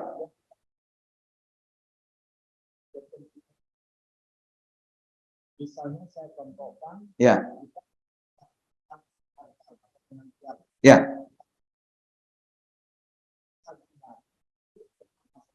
mengejar pikiran tadi. Kira begitu mungkin yang kami maksudkan, Pak Ustaz. Yang mana dia, Pak Ustaz? Sebenarnya gini, Pak. Ya. Jadi berbuat baik, seperti mana Allah berbuat baik kepada kita. Ketika kita mendapatkan harta, kita lihat itu adalah sebagai perbuatan baik Allah kepada kita. Nah? Gunakanlah harta itu sesuai dengan syariat Allah. Selesai. Gunakan sesuai dengan syariat Allah. Mana yang boleh dimanfaatkan, mana yang boleh tidak manfaatkan, untuk apa dimanfaatkan, sepanjang apa yang kita dapat itu sudah kita manfaatkan, kita gunakan sesuai dengan aturan Allah, sesuai dengan ajaran Islam, itu berarti kita sudah meresponinya. Perbuatan baik Allah dengan cara baik juga, kan? Tidak digunakan untuk maksiat, Pak. Tidak digunakan untuk hal-hal yang tidak benar, Pak. Tidak digunakan untuk hal-hal yang mudarat. Kalau digunakan untuk hal yang mudarat, berarti kita tidak berbuat baik terhadap kebaikan Allah namanya. Simpel aja sih sebenarnya. Nah, disitulah gunanya yang variabel yang berikutnya, Pak, yang mungkin kita pelajari berikutnya. Mana yang boleh oleh Allah, mana syariat Allah. Cara berumah tangga yang benar kayak mana sih, Pak? Kita dapat istri cantik, dapat apa? Diresponi dengan baik nggak? Dengan cara berbuat baik nggak dengan cara itu? Karena Allah udah buat begitu. Oleh karena itu kita harus memperlakukan istri kita sesuai dengan ajaran Islam. Sudah simpel saja sebenarnya, Pak Isan. Cuman perlu didetailkan. Nah, detailnya itu mungkin sebagai kontrol perilakunya itu, Pak. Kontrol perilakunya berarti kita harus tahu mana yang mungkin, mana yang tidak mungkin, mana yang bisa, mana yang tidak bisa, mana yang boleh dan mana yang tidak boleh. Ini kan kontrol perilaku itu penting, Pak. Nah, kalau kontrol perilaku ini juga nggak ada, ya orang juga nggak akan soleh, Pak. Orang dia nggak tahu mana yang baik, mana yang buruk, mana yang boleh, mana yang haram, mana yang halal, dia nggak tahu gimana, Pak. Makanya kontrol perilaku juga dibutuhkan. Jadi sikap hidup, norma subjektif untuk figur, kemudian juga kontrol perilaku ini penting kan. Kira-kira gitu, Pak. Ya, Bapak Ibu silakan, mungkin ada yang lain. Silakan Pak. Assalamualaikum warahmatullahi wabarakatuh. Waalaikumsalam. Nama saya Mumu, Pak. Pak Mumu ya. Ustaz. Iya Pak Mumu. Saya satu kampung sama Pak Bambang, RT 7. Suami Bu Titin ya Pak? Ya, Suami Bu Titin ya Pak? iya betul. Bu Titin itu tuh teman saya dulu tuh sama-sama komite SMP 11 Pak. Anak saya di SMP 11 dulu Pak. Tanya sama dia Pak Farid, dikenal dia Pak. Masih ingat dia tuh Pak? Oh iya, nanti saya tanya, Pak. Ini tadi kita makalahnya ada 10 slide ya kalau nggak salah. Iya, iya. Coba dilihat tadi ada slide 9. Slide itu 9. masalah panutan. Oh, saya share lagi dulu ya Pak ya.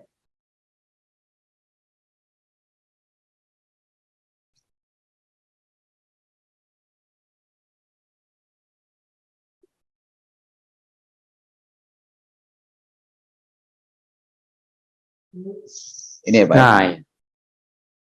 Panutan dan teman. Ya. Itu kan ada satu surat, Pak. Iya, iya.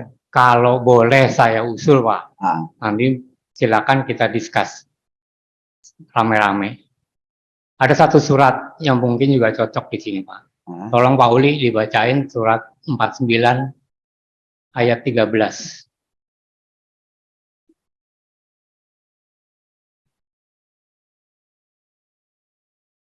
Surat berapa? Surat 9. 49 Oh, 49. ayat 13. Surat Al-Hujurat. Artinya aja. Al-Hujurat ayat 13. Artinya aja.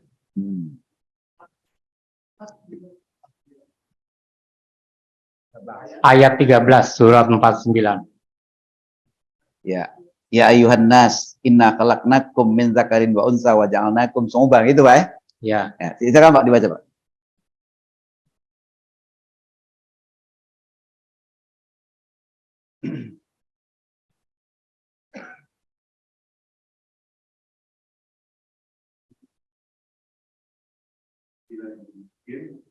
Wahai manusia, sungguh kami telah menciptakan kamu dari seorang laki-laki dan seorang perempuan. Kemudian kami jadikan kamu berbangsa-bangsa dan bersuku-suku agar kamu saling mengenal. Sungguh yang paling mulia di antara kamu di sisi Allah ialah orang yang paling bertakwa. Sungguh Allah Maha Mengetahui, Maha Teliti. Oke. Nah, kalau menurut penafsiran saya ya, penjabarannya, bahwa saling mengenal itu sebetulnya seperti di slide 9 ini adalah pertemanan. Dalam pertemanan itu sebetulnya kita saling mempengaruhi. Yang dipengaruhi sama yang mempengaruhi saling-saling bisa jadi panutan atau manut gitu. Dan yang namanya yang tadi terakhir, parameter terakhir, yang paling utama, yang paling mulia adalah yang paling bertakwa. Kalau yang saya tafsirkan, kita sebetulnya nggak bisa bertakwa sendirian. Kita bertakwa ramai-ramai, saling mempengaruhi, saling mengajak, atau kita diajak. Jadi itu erat sekali antara pertemanan dan pertakwaan. Ya. Itu di lingkungan kecil, itu di keluarga. Meskipun kita dapat istri kurang bertakwa, kita bisa ngajak dia menaikkan ketakwaannya, atau kita yang diajak, kita turun ketakwaannya. Kalau kita sama-sama bertakwa, kemudian kita punya anak besar, dia lingkungan pertemanannya, waktunya lebih banyak di luar daripada di dalam, akhirnya kembali lagi kepada kita. Kita akan saling mempengaruhi atau kita dipengaruhi oleh anak kita. Yang mana yang kena terpengaruh dan mana yang tidak terpengaruh gitu. Jadi menurut saya ayat ini sebetulnya berhubungan dengan ini, dan memang sebetulnya ayat ini adalah dipakai sebagai semboyan Bhinneka Tunggal Ika. Berbeda-beda tetapi tetap satu. Jadi si Empu Tantular itu abad ke-11, sementara Al-Quran abad ke-7. Jadi diduga Empu Tantular ini Muslim atau dibaca Al-Quran. dia pakai ini. Jadi sebetulnya kita udah lengkap dengan Pancasila yang 5 sila ditambah semboyan Bhinneka Tunggal Ika. Sebetulnya nggak ada alasan untuk orang tidak bertakwa, karena dari keluarga kecil saling mempengaruhi ketakwaan atau kita kejeblos jadi ikut nggak bertakwa. Karena pertemanan antara anak atau antar suami istri, orang tua dengan anak, kemudian dengan tetangga, Pak Dokter sama Pak Ustadz misalnya gitu, saling pengaruh mempengaruhi dalam pertemanan. Itu menurut kajian saya. Silakan untuk Pak Ustadz dan teman-teman yang lain. Assalamualaikum warahmatullahi wabarakatuh. Waalaikumsalam warahmatullahi wabarakatuh. Terima kasih Pak.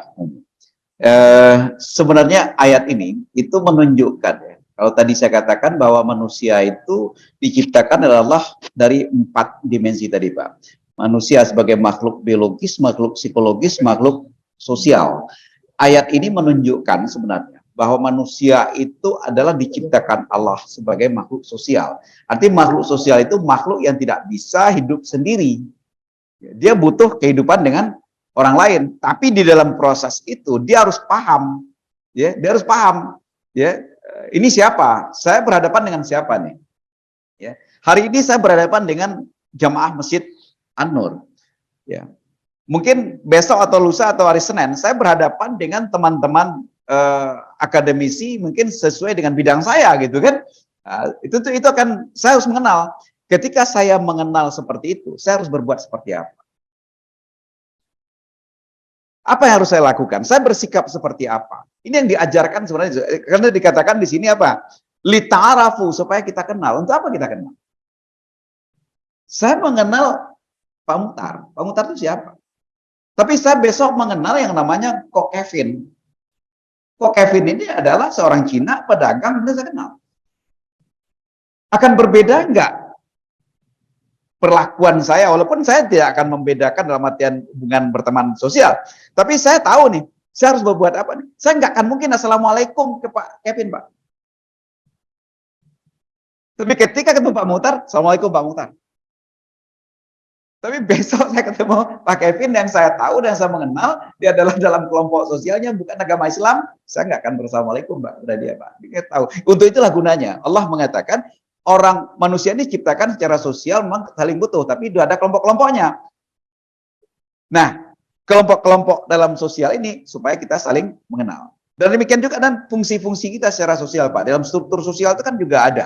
Ini bapak, ini ibu, ya. Ini anak, ini menantu, ini mertua, gitu kan. Kita bersikap seperti apa, Pak? Kita kan menyesuaikan. Kan enggak, kalau bahasa orang kampung Paisan itu nggak sama aja pematang sawah itu semua ya Pak Isan, gitu kan. Artinya ada batas-batasnya. Nah, batas-batas inilah yang dimaksud kita harus mengenal batas dari kelompok-kelompok sosial tersebut. Supaya apa? Supaya kita bisa bersikap, supaya kita bisa berperilaku seperti apa? Berperilaku yang wajar, perilaku yang patut. Jadi kita katakan orang soleh itu berperilaku sesuai perilaku yang patut. Jangan berperilaku tidak patut, Pak. Boleh rajin sholat apa segala macam, tapi ke orang tuanya atau ke orang yang lebih tua saja gitu kan, walaupun nggak orang tua sendiri gitu kan, perilakunya udah dianggap kayak merintah anak kecil atau merintah anak buahnya aja, padahal orang lebih tua gitu kan. Nah, ini kan perilakunya nggak patut, Pak, nggak patut gitu. Jadi kalau umpamanya siapapun ya, kalau di kantor bolehlah dia jadi bos, jadi apa gitu. Tapi ketika dia sudah masuk ke dalam lingkungan sosial yang sama seperti ini, orang yang lebih tua, tetangga kita lebih tua, kemudian jemaah yang lebih tua, ya kita perlakukan dia lebih tua, Pak. Yang sama dewasa, kita harus mengenal itu. Nah, maknanya kan seperti itu, Pak, untuk dijadikan kita berteman. Nah, kita juga bisa melihat di situ, orang ini siapa sih sebenarnya? Bisa kita jadikan panutan nggak orang kelompok yang seperti ini? Nah, untuk itulah pentingnya kita yang tidak boleh kita roba-roba, yang betul-betul kita mantapkan betul ya sikap hidup tadi itu, Pak. Kalau ada dari kelompok-kelompok sosial yang kita kenal itu, inilah kita kenal, ini akan merusak nih Pak. Ya udah, jangan banyak-banyak dengan dia Pak. Hati-hati dengan dia Pak. Kita udah kenal kok. Ini kelompok perusahaan. Ini kelompok yang bisa membawa kita yang baik nih. Kita lebih banyak. Sehingga kita menentukan perilaku mana yang harus kita lakukan terhadap kelompok-kelompok yang kita temui yang bermacam-macam itu. Kenapa? Karena kita sebagai makhluk sosial nggak bisa menghindar dari pergaulan dengan siapapun juga, baik itu sesama muslim, non-muslim, segala macam, bahkan dengan binatang pun bisa kita bergaul, Pak. Kita berperilaku seperti apa, itulah kira-kira. Itu barangkali komen saya, Pak.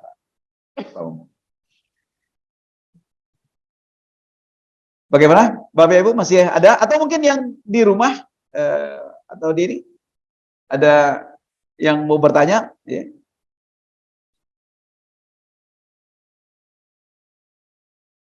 Ada yang lain barangkali, Pak?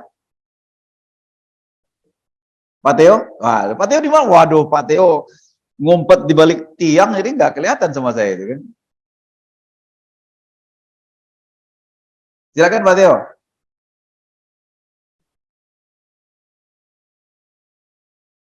Oke, makasih. Assalamualaikum warahmatullahi wabarakatuh. Waalaikumsalam. Nah, saya ngikutin Dr. Ihsan. Pak Juanda nih. Iya. Tadi Pak Teo tadi. Silakan Pak Juanda. Ustadz Farid. Jangan panggil Ustadz. Santai aja Pak.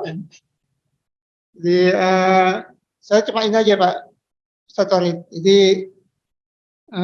saya teruskan juga pertanyaannya Pak Dr. Ihsan. Tadi Pak Ustadz Farid bicara tentang prioritaskan akhirat tanpa meninggalkan dunia.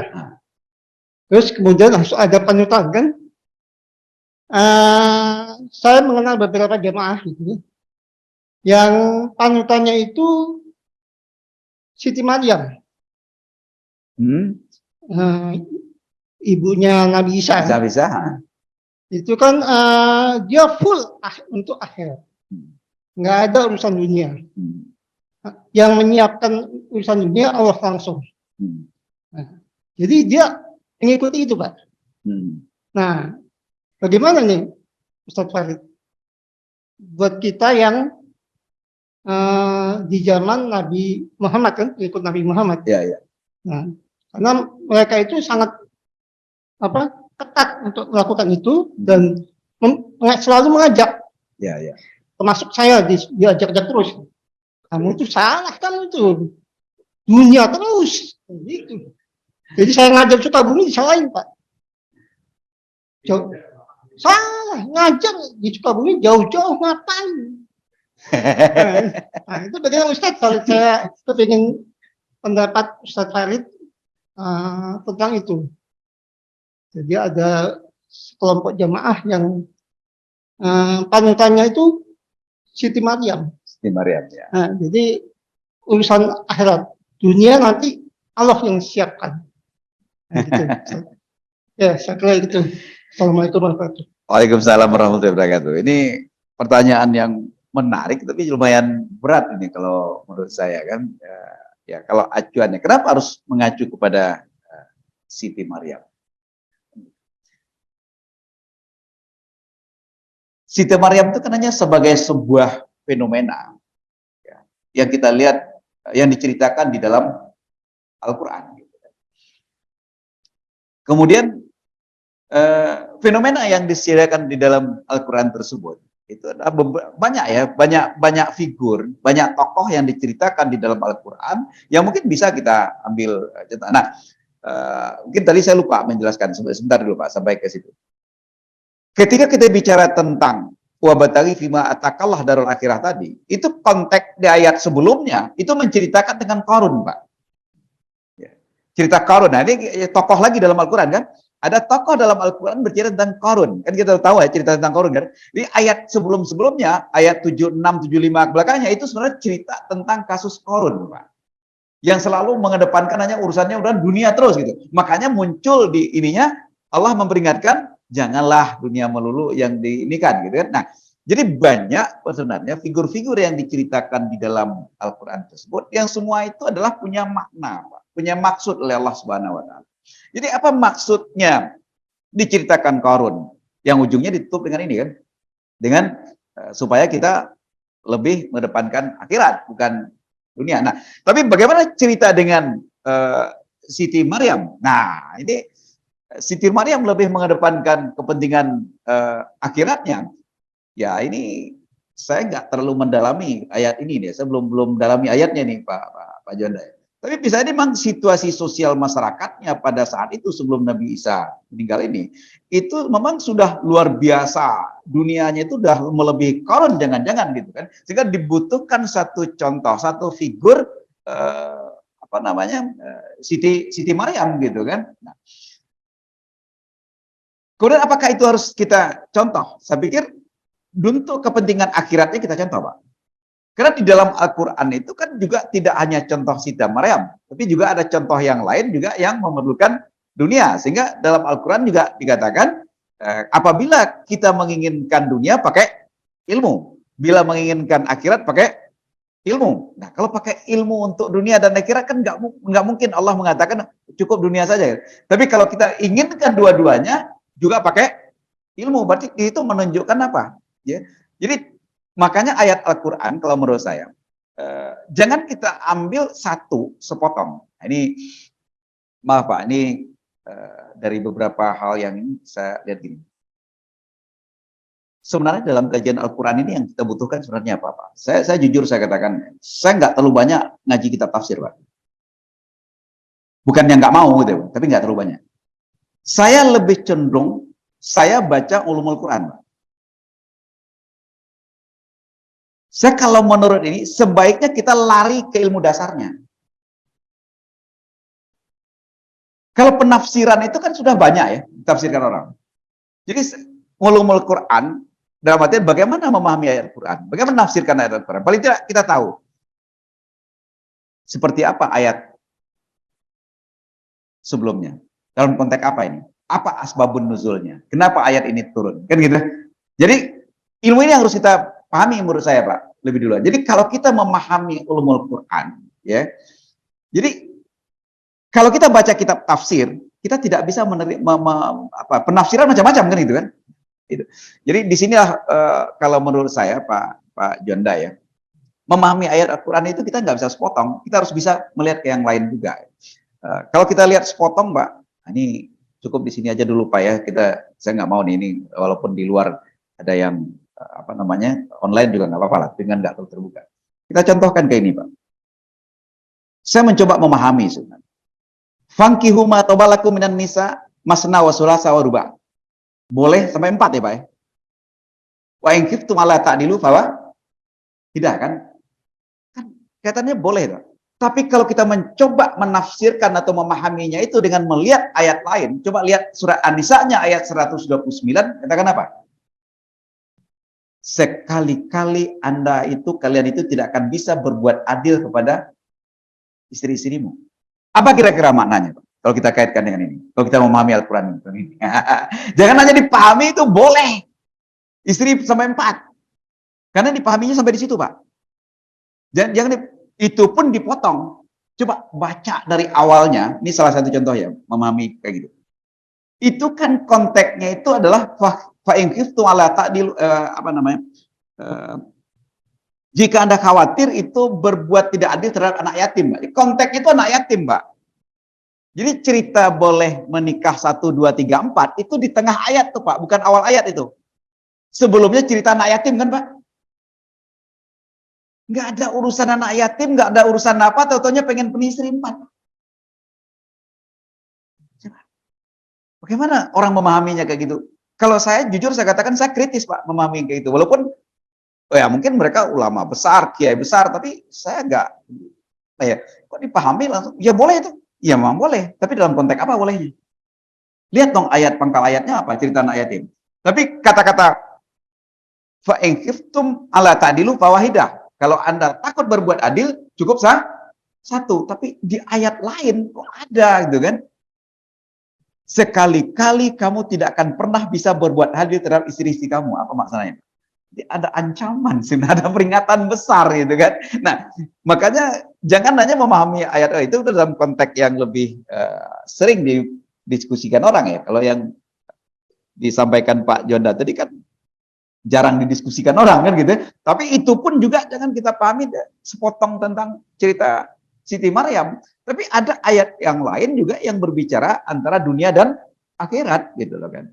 Ini jadi kalau menurut saya mari ayo kita memahami Al-Qur'an ini secara utuh. Ya. Jadi hanya ketemu satu ayat kita pahami sementara boleh, Pak. Saya juga kayak gitu, Pak.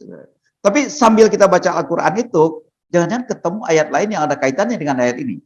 Kita langsung ini kemampuan logika kita harus bermain di situ sebenarnya, Pak. Kemampuan berpikir kita harus main di situ. Jadi mengkonstruksi pemahaman itu penting di situ kalau saya Pak. Jadi nggak bisa hanya memahami satu ayat. Kalau memahami satu ayat, disitulah kita menjadi orang yang saklek dalam beragama. Saya pikir gitu Pak Yona. Bagaimana Bapak Ibu? Ada lagi diskusinya? Menarik ini, makin malam makin.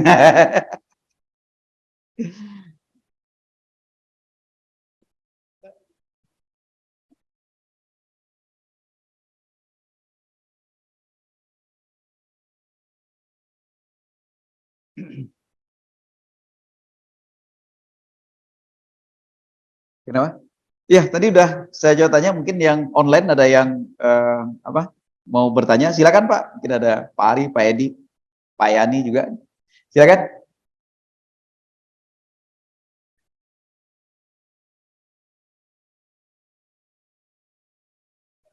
Ya, kalau memang sudah gak ada lagi, mending udah malaman ya Pak ya. Udah hampir setengah 10, lumayan kita berdiskusi 1,5 jam lebih ya. Terima kasih Bapak Ibu semua, baik yang online maupun yang ada di masjid. Saya mohon maaf kalau ada kelemahan-kelemahan saya dalam menjelaskan ini. Ya, kita sama-sama belajar, ini adalah untuk ruang diskusi, ruang taklim. Ya. Kita sama-sama belajar di sini.